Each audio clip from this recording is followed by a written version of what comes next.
The things that are unique to winning in business in America today are not outside artificial things like IQs, college board scores, college degrees, and stuff like that. The key to winning in these United States is what's inside a person. It's your integrity. It's your people abilities. It's your character. I believe in developing this winning edge. I've got 10 or 12 points that I won't be able to go over with you tonight, but let me just give you a flavor of what I think you've got to do to succeed in these United States. Number one, you've got to get excited. Folks, I don't believe anybody will ever tell you anything more important than this in winning in these United States. 90+% of winning in anything you try to do in America today, you've got to be excited. People in America won't follow or believe in a negative, dull, disillusioned, frustrated, dadgum crybaby. People want people that are positive and excited and enthusiastic and tough. The greatest definition I ever heard, I thought about this 10 million times when I wanted to quit along the way of a winner. This guy said almost everybody in America can stay excited for 2 or 3 months. A few people can stay excited for 2 or 3 years. But a winner will stay excited for 30 years or ever how long it takes to win.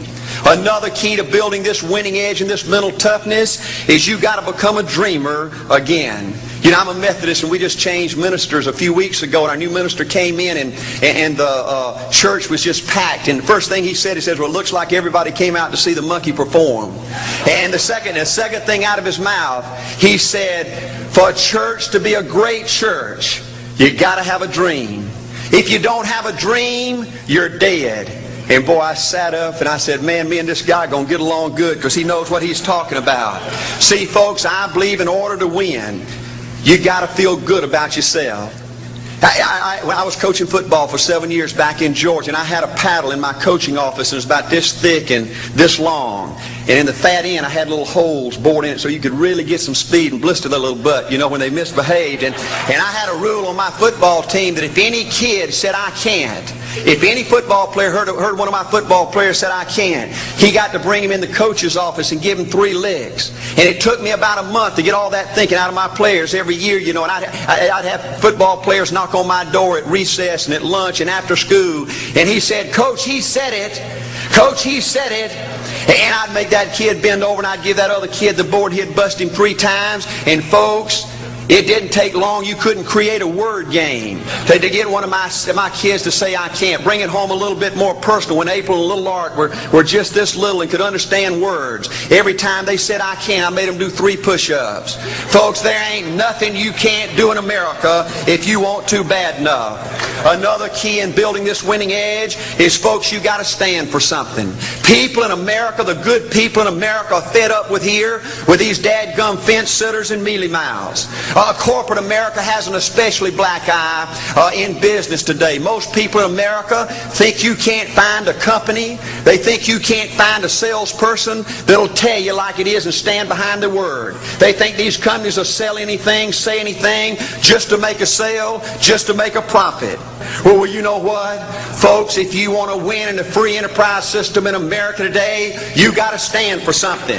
And another point, thank you, yes, you're going to be controversial. Folks, if you want to win in these United States today, just get ready. You're going to be controversial. The only way not to be controversial is to be average and ordinary. They just call me anything but average and ordinary.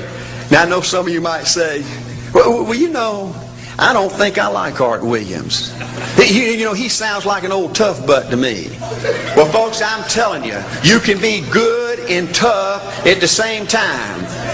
I bet nobody's ever talked to a religious broadcaster like that.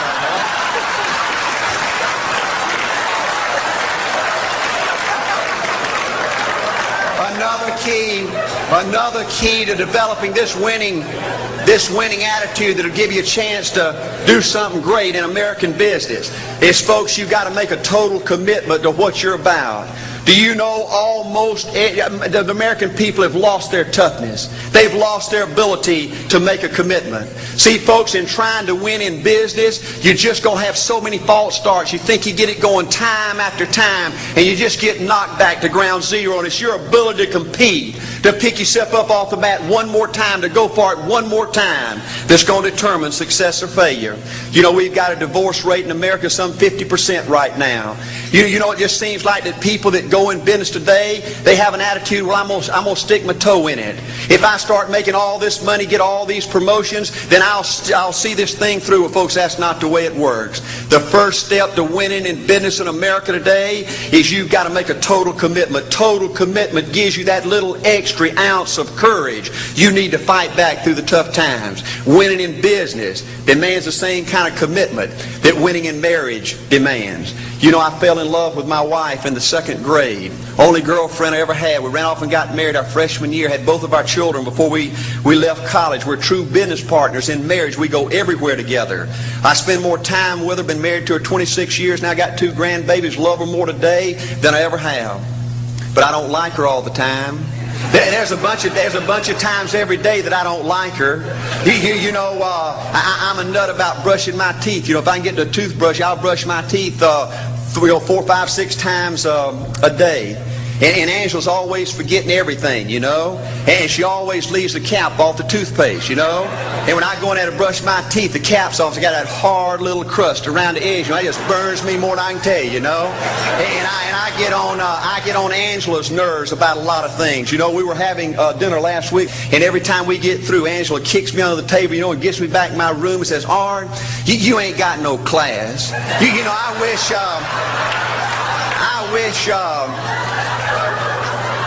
wish, Art, you could learn to eat with your mouth closed, you know. But see, folks, if you want to win in business, everything's not going to work out like you want it to, but you got to be committed. I want to have great kids. I want to have a wonderful relationship. I want to have tremendous grandbabies. Another key in building this winning edge in business is you've got to learn to treat people good. Another thing that these universities pollute America, corporations with, is this attitude, you better not get to know your employees. You better not become friends or get to know the spouse or the children of your employees, because you might have to fire them, you might have to reassign them. And if you're close friends, you can't manage people in a tough-minded way. Bull. Folks, the only way to manage people and get the most out of people is treat them good.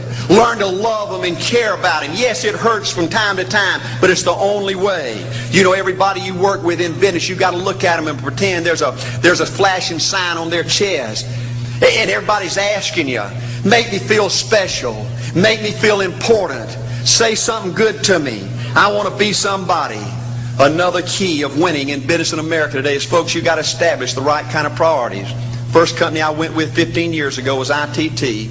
When I was out there struggling, dying every day, wanting to quit and go back in coaching 1,000 times, my first heroes in this business were vice presidents at ITT making $40,000 or $50,000 a year. And I said, man, if I could ever get to be that kind of person, it'd be a dream come true. I couldn't want any more out of life. A few years later, I earned the right to get promotions to that level and found so many of my heroes in business, their personal lives were a disaster. They were alcoholics and divorced 3 and 4 and 5 times. I just read an article by the author of In Search of Excellence, and I saw where he says, I can't find evidence of any successful business person in America that's not tunnel vision, that just doesn't give everything to business. Folks, I said back then, 15 years ago, that if that's the price you've got to pay to win in business, it's not worth it. 15 years later, a multimillionaire. Folks, I can stand and preach to you that you can't separate your personal life from your business life. God's got to come first. Your family's got to come second. And business has got to come third. And I believe if you have a lousy spiritual life and a lousy personal life, long range, it's going to be devastating to your business. Another thing in building this winning attitude.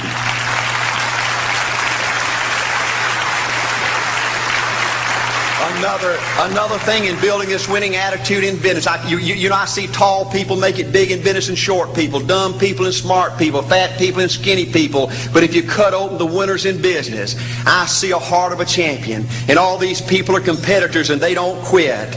I believe desire and will to win is everything. I don't know why I'm like I am, but my butt's always burning. There's always something say, Art, dadgummit, you're supposed to go for it. Art, dadgummit, you're supposed to be somebody. You're supposed to make a difference with your life. What does the $500,000 a year person do? The $50,000 a year person doesn't do.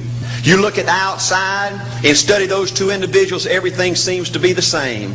They both are the same sex, they both are the same age, they have the same training, the same positions, the same contract, the same fringe benefits. They both are successful, they work hard, they're good family people, make tough commitments. But what's the difference? What does the $500,000 a year person do? The $50,000 a year person doesn't do. He pays the price and a little bit more. He works hard and a little bit more. He's loyal to the company and a little bit more. He believes in a little bit more. He makes money and a little bit more. He saves money and a little bit more. If you want to win in these United States, you got to be tough and you can't quit. The last thing I'll talk to you about today in building this winning edge is, folks, if you want to win in business, you got to be a leader.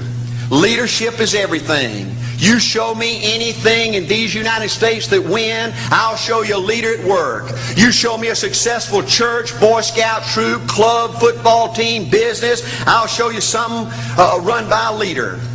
See, I thought at one time in my life you had to be smart to win. I used to have these smart people that dress so pretty and talk so pretty and use these big words. They just intimidated me. And I said, Art, you can't ever be that good. Why don't you just throw in the towel and go on back and coach football for a living? And I found two things out about smart people. I think it's almost impossible for a smart person to win in business in America today. Because I find smart people spend their whole lifetime figuring things out. They're always trying to figure out an easier way and a quicker way. And another thing I found out about smart people is they just don't get around to doing nothing. And see, somebody like Art Williams, everybody says, well, he can't do it. And somebody like that can't do it. But he does it. See, folks, I want you to know almost everybody in America almost does enough to win. They almost get there. They almost are over the hump. They almost have it going. They almost in everything they do. Almost is a way of life to almost everybody in America. But the winners do it. What do? They do whatever it takes to get the job done. They do it and do it and do it and do it and do it until the job gets done. And then they talk about how great it is to be somebody they're proud of. We need leaders in America who can do it. If you want to become somebody, do it. If you want to go in business for yourself, do it. If you want to become financially independent, do it. I hear too much talk in these United States. Everybody can talk a good game. We need people in America who can do it. I go all over this country with A.O. Williams, and I have people say, Art, you can count on me. Wonderful. Just do it. Art, I guarantee you this is my last stop. I'm going to win now. Super duper. Just do it. Art, if I could just have one good month and get the ball going, I know I could make it big. Super. Just do it. Art, if I could just pay off this debt, I could really go. Great. Just do it. Art, if I could just sell my house. Do it. But houses ain't selling. Do it anyway. Art, I'm not making any money. What can I do? You just do it. Do what, Art? You do it and do it and do it. Art, I guarantee I'm going to win this contest. Super duper. Just do it. Art, I'm over the hump now. Watch my smoke. Great. Just do it. Art, I want to make it so bad I can taste it. What I do? You just do it. Art, I'm a vice president now. Can I quit doing it? No. Art, I don't know if I can keep on keeping on. I'm really hurting. What I do? You just do it. Do what, Art? You do it and do it and do it. Art, all my life I wanted to be somebody important. Well, what do it then? Art, I'm going to save money so I don't have to go through this again. Great. Just do it. Art, I don't feel like I've had enough training. What I do? You just do it. Art, my manager don't give me no help. What I do? You just do it. Art, you don't understand. I was Mr. Everything at my former company. You don't mean I have to start off down at the bottom and do it, do you? Yep, you really got to do it. Art, All right, what's the primary difference between winners and losers? The winners do it. They do it and do it and do it and do it until the job gets done. And then they talk about how great it is to finally have achieved something unique, and how glad they are that they didn't quit like everybody else, and how wonderful it is to finally be somebody they're proud of and make a difference with their life. Thank you.